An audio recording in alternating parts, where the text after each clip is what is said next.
व्यक्त करतो।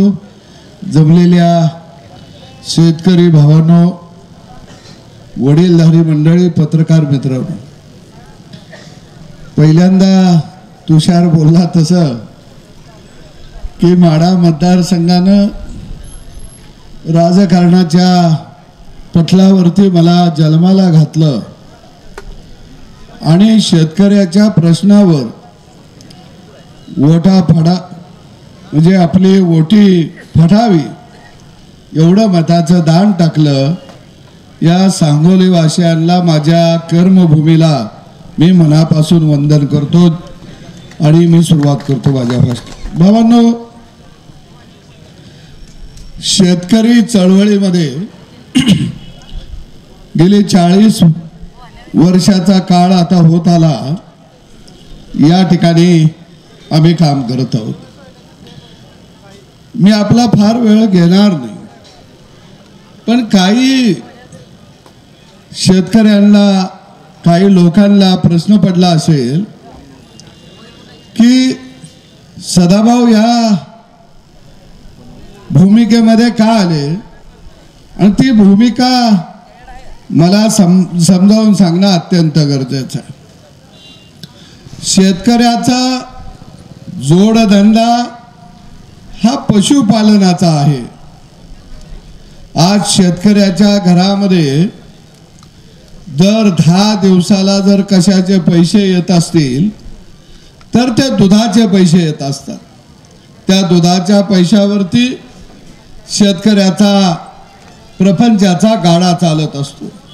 मग तो पिठाच्या चक्कीवाल्याचे पैसे भागवतो, दुकानदाराची उधारी भागवतो, आणि त्यातून एखादं संकट घरावरती आलं, घरामध्ये जर कोण आजारी पडलं, घरामध्ये जर घर बांधायचं असेल, पाहुण्याला 4-2 पैसे लागणार असतील, लेकरांचं शिक्षण असेल, तर शेतकरी दावणीचं जनावर, मग ती गाय असेल, म्हैस असेल, बैल असेल, तो बाजाराला विकतो आणि त्यातून त्याची गरज भागवतो। अशा पद्धतीनं हे चक्र वर्षानुवर्ष चाललेलं आहे आणि या शेतकऱ्याच्या चक्रामध्ये कोणतरी आता अडथळा आणत आहे।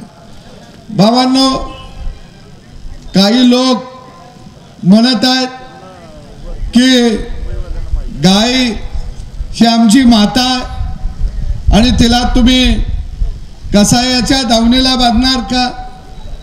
मी या लोकांना सांगतो की माझ्या शेतकऱ्यानं कधीही देशी गाय, खिल्लार गाय ही बाजारावरती विकायला आणली नाही। हा हजारो वर्षाचा इतिहास आहे, हजारो वर्षाचा। मी तुम्हाला विचारतो, कधी देशी गाय आपण बाजारला घेऊन आलो का? कधी खिल्लार गाय बाजारला आणली का? अरे देशी गायची, खिल्लार गायची कधीच विक्री होत नाही। आम्ही एकमेकाला देशी गायची पाडी पाळायला, सांभाळायला आम्ही देतो, आणि या लोकांनी ज्यावेळी गाड्या अडवायला चालू केल्या, मी शेतकऱ्याची बाजू घ्यायला लागलो, मला धमक्या यायला सुरू झाल्या।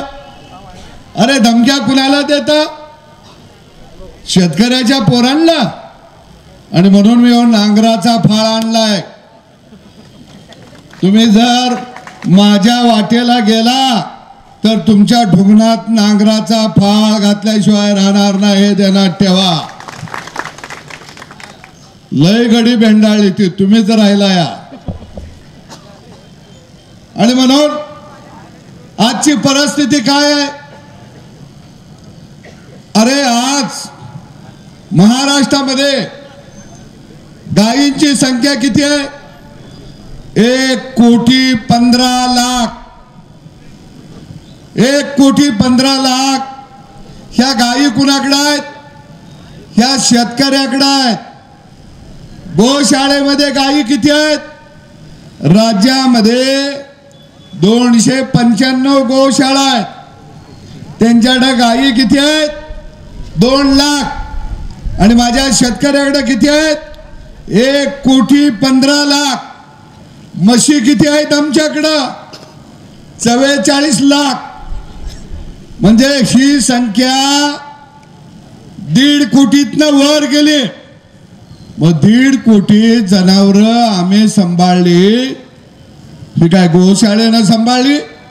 मी सरकारकडे मागणी करणार आहे, शेतकऱ्याचा गोठा हेच गोशाळा. आम्हाला अनुदान द्या, पर जनावराला द्या, कारण आम्ही जनावर सांभाळत आहे. आणि ज्यांना गोशाळा काढून जनावर सांभाळायची हौस आहे त्यांना माझी विनंती आहे, बाबांनो, आम्ही गयाचा गोठा केला, म्हशीचा गोठा केला, आम्हाने शानघाण काढायला रोजगारी लागतोय, गडी लागतोय.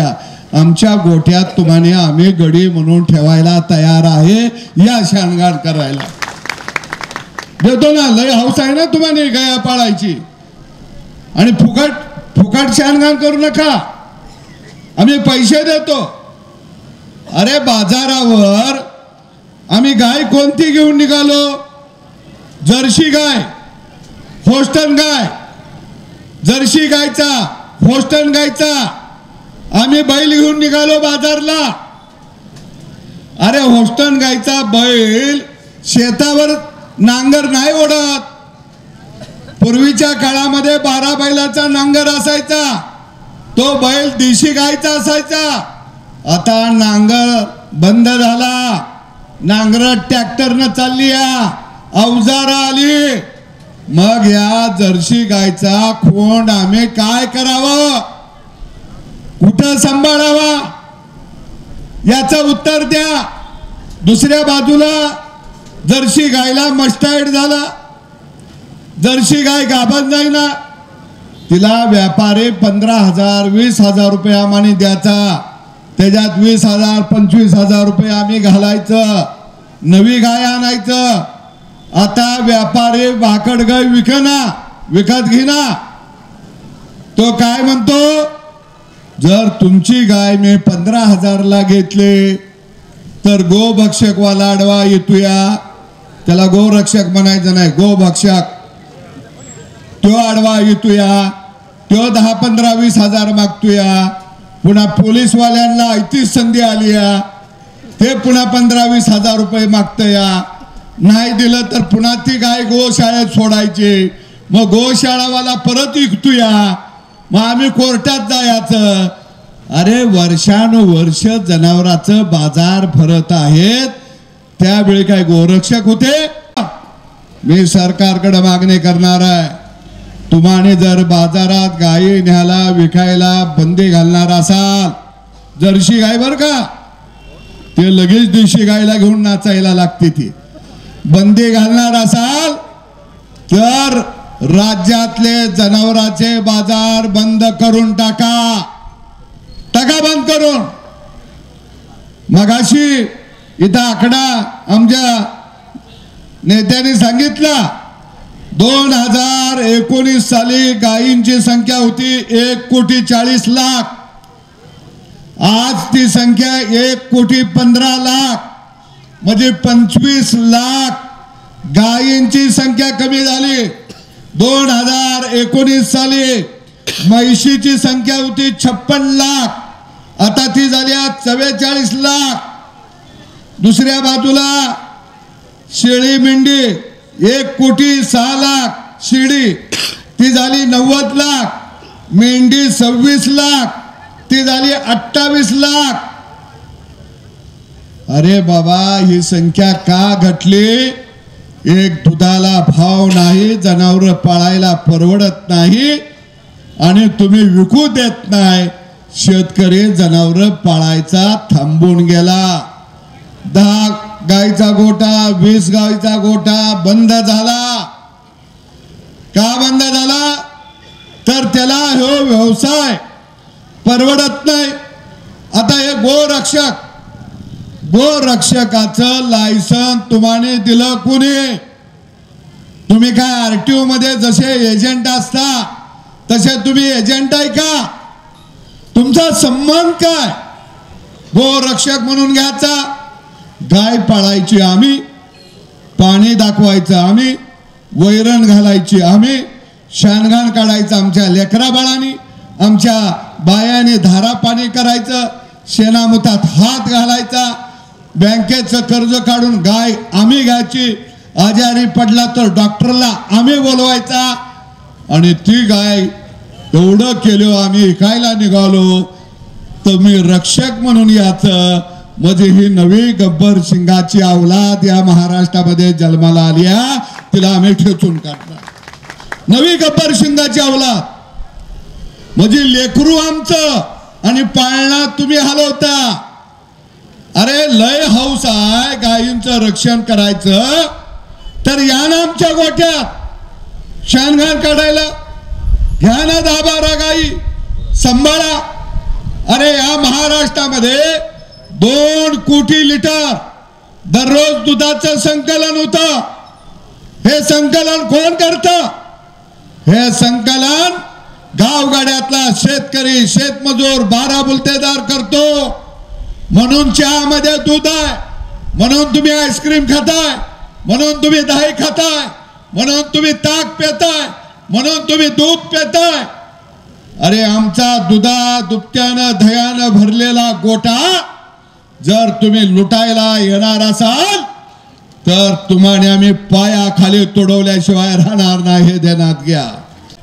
आठवड्याचा बाजार असला की हे गोरक्षक फॉर्च्युनर गाडीमध्ये येतात, फॉर्च्युनर, आणि रस्त्याच्या कडेला रात्रभर बसतात, टोल नाक्यावर बसतात, आणि जनावरांची गाडी बाजारला निघाली. अरे शेतकऱ्याच्या गाय आहे, तो बाजारला घेऊन निघालाय, त्याला गरज आहे पैशाची. समोरचा कोणतरी दुधासाठी जनावर खरेदी करणार असतो, लगेच हे गाडीच्या आडवे दत्त. आमच्या कोल्हापूर जिल्ह्यामध्ये वाटार टोल नाक्यावरती माझ्या गावातला शेतकऱ्याचा पोरगा माझ्याकडं शाळेमध्ये वॉचमॅन म्हणून आहे, तो त्याच्या घरामध्ये प्रचंड श्रेस आजार त्याच्या बायकोला झाला, पैसे नाहीत, 10 गायी दावणीला होत्या. ज्या त्याच्या बायकोनं शेणा मुतात हात घातला, 20-25 वर्ष जनावराचा गोठा सांभाळला, त्या शेतकऱ्याच्या पोरानं विचार केला माझी बायको जिवंत राहिली पाहिजे, तिला उपचार मिळाला पाहिजे. 4 गायी घेऊन तो बाजारला निघाला. अनेक पुण्य अंगावर असणारे फॉर्च्युनर गाडी लावून रस्त्याच्या कडेला टोल नाक्यावर उभा, गाडी आल्याबरोबर अडवले, ड्रायव्हरला त्याला ऊसाच्या शेतामध्ये नेला, त्याच्या गळ्यावर तलवार लावली, पोटाला सुरा लावला, आणि त्याला सांगितलं तुला 5 लाख रुपये द्यावं लागतील, 5 लाख रुपये. अरे त्याच्याकडे जर 5 लाख असते तर त्यानं गायी विकल्या नसत्या. अरे त्याच्या बायकोचे उभे हयात शेणामुतामध्ये गेले, तो गया वया करायला लागला, मला जिवंत सोडा. आणि मग त्यानं पाहुण्या पहिला फोन लावले, गावात फोन लावले, माझा जीव आता धोक्यात आहे, तुम्ही या खात्यावर पैसे मारा. ऑनलाईन 3.25 लाख रुपये घेतलं, शेतकऱ्याला सोडलं. ऑनलाईन ते कागद माझ्याकडे आहेत, माझ्याकडं सगळं कुठून रडत आलं. मी प्यायला फोन लावला, प्यायला सांगितलं हे पैसे परत आले पाहिजेत, ह्यांना अटक करा. अर्धा तास मी फोन लावून झाला असेल, तोपर्यंत त्या शेतकऱ्याच्या लेकराला गुंडांचा फोन आला, संध्याकाळी आम्ही सगळं घर उद्ध्वस्त करू, आणि आमच्या जवळ रिव्हॉल्वर आहेत, तुम्हाला गोळ्या खालू. तो शेतकरी आणि ते आजारी पडलेले माऊली बोलायला लागले, मी तर आता जाणार आहे भाऊ, पण या लेकरांना माझा नवरा वाचला पाहिजे, आम्हाने गुन्हा नाही दाखल करायचा. मी त्याच्या भावाला घेतला, मी स्वतः पोलीस स्टेशन मध्ये गेलो. भाव गुन्हा दाखल करायला लागल्याबरोबर तिकडं भावाचा फोन आला, तू जर गुन्हा दाखल केलास तर मी आत्महत्या करणार आहे, तुला माझं तोंड दिसणार नाही. अरे अर्धा तास मी पोलीस स्टेशनला फोन केल्याबरोबर अर्ध्या तासात त्या गुंडांना कसा निरोप जातो. म्हणजे या राज्यामध्ये पोलीस आणि गोरक्षक एकत्रित मिळून शेतकऱ्याच्या गोट्यावर जर दरोडा घालणार असतील तर शेतकऱ्याचा नेता म्हणून सदाभाऊ खोत कधीही गबसणार नाही. मी पोलीस भावांना विनंती करतो, अरे तुम्ही गुंडांचा बंदोबस्त करा, आकडावाला मटकवाला त्यांचा बंदोबस्त करा, आमची पोरं व्यसनाधीन व्हायला लागले त्यांचा बंदोबस्त करा. पण मी पोलीस भावांना सांगतो, तुम्ही सुद्धा शेतकऱ्याची लेकरं आहे. ज्या माऊलीचं शेणामुतात हात आहेत, अरे आमच्या बायकोची नख झिजली ती, बोट झिजली ती, आणि त्याचं जर तुम्ही पैसे खाल्लं तर तुम्हाला आमच्या लेकरा बाळाचा बायका पोरांचा शाप लागल्याशिवाय राहणार नाही. मी या ठिकाणी सांग, शाप लाग चाललंय काय.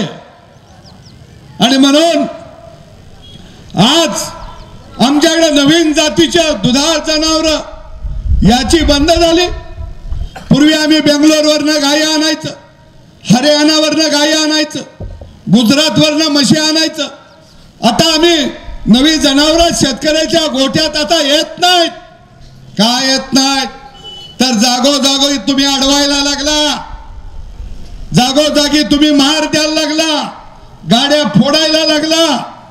आणि म्हणून मला तुम्हा सगळ्यांना शेतकऱ्यांना विनंती करायची आहे की आपण गाई म्हैशीवर लेकरापेक्षा जास्त प्रेम करतो.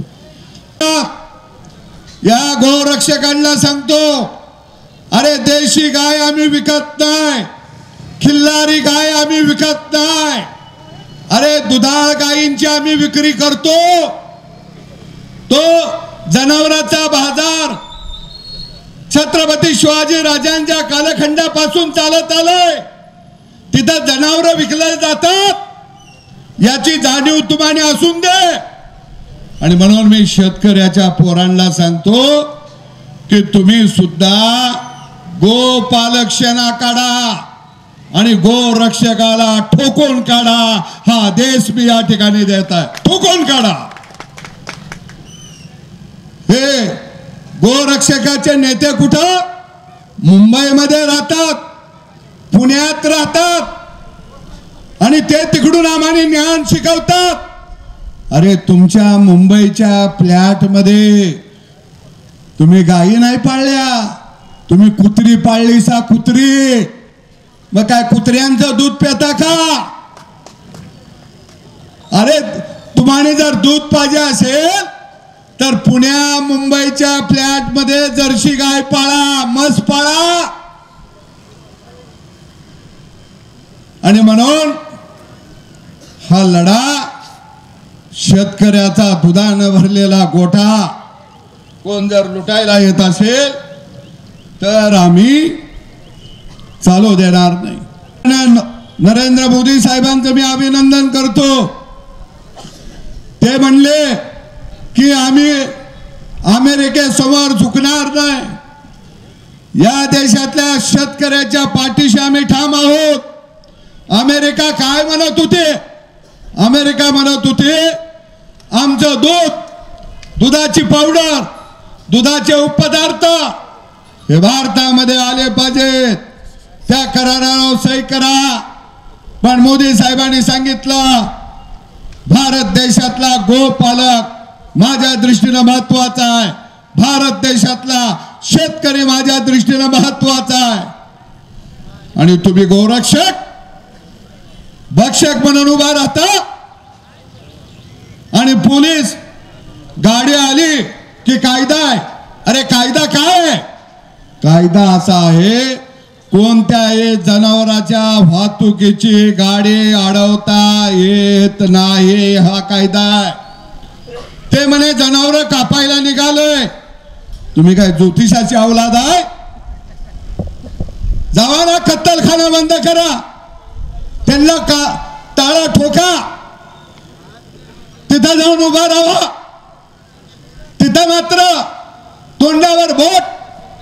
अरे हा भारत मटणाचा एक्सपोर्ट मध्ये जगात 1 नंबरवर आहे. आम्ही किती एक्सपोर्ट केलं? शेळीचं मटण जवळजवळ 3418 मेट्रिक टन एक्सपोर्ट शेळी मटण केलं. आणि होस्टन गाई जर्सी म्हैशी याचं मटण एक्सपोर्ट किती केलं आम्ही? 3,81,627 मेट्रिक टन एवढं एक्सपोर्ट केलं. ते बंद करा, टाका बंद करून. म्हणजे एका बाजूला परकीय चलन एवढं जर आपल्याला मिळालं असेल तर आपण नेमकं काय करतोय याचा सुद्धा आता विचार करणं गरजेचं. मी जाता जाता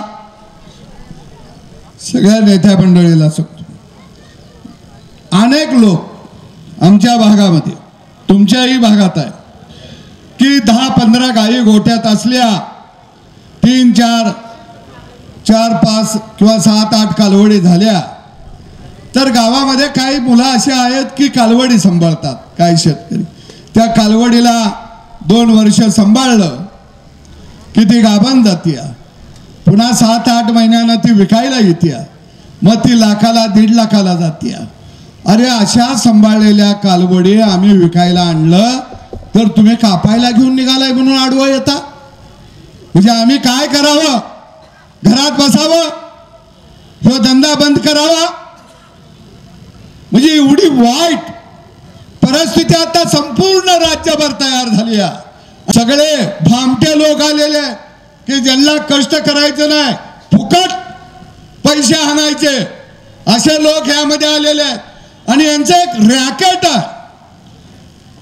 गाडी निघाली की एकानं पुढच्याला फोन करायचा, त्यानं त्याच्या पुढच्याला फोन करायचा, पुन्हा बरोबर आडवं याचं, पुन्हा एकानं लगेच पोलीस स्टेशनला फोन करायचा, मग लगेच एक हवालदार मोटरसायकलीवर येतोया, बिन तोंड धुता येतोया, त्याला वाटतं शिकारा आलिया. ते लगेच म्हणताय तुमच्यावर लय मोठा गुन्हा होईल, जनावर जप्त होणार, कायदा झाला या. जणू यानं कायदा खिशात घेऊनच हिंडायला लागलाय. आणि मग ते पोलीस स्टेशनला गाय न्यायचं म्हणलं की ती घाबरतं या, मग दे 50,000, दे 1 लाख. अरे काय धंदा लावलाय तुम्ही? काय करायला लागलाय तुम्ही? मी पाटील सर, सुहासजी, मी गेल्या 4 दिवसापूर्वी मी माझ्या गावातल्या 4 गायी टेम्पोत भरल्या, मागणं जीप गाडी लावली ठराविक अंतरवर, आणि सगळ्या गोरक्षकांना आमच्याकडनं फोन चालू केलं इतर लोकांनी. अरे टेम्पो भरून निघालाय, टेम्पो भरून निघाला. मला गडी धरायचं होतं.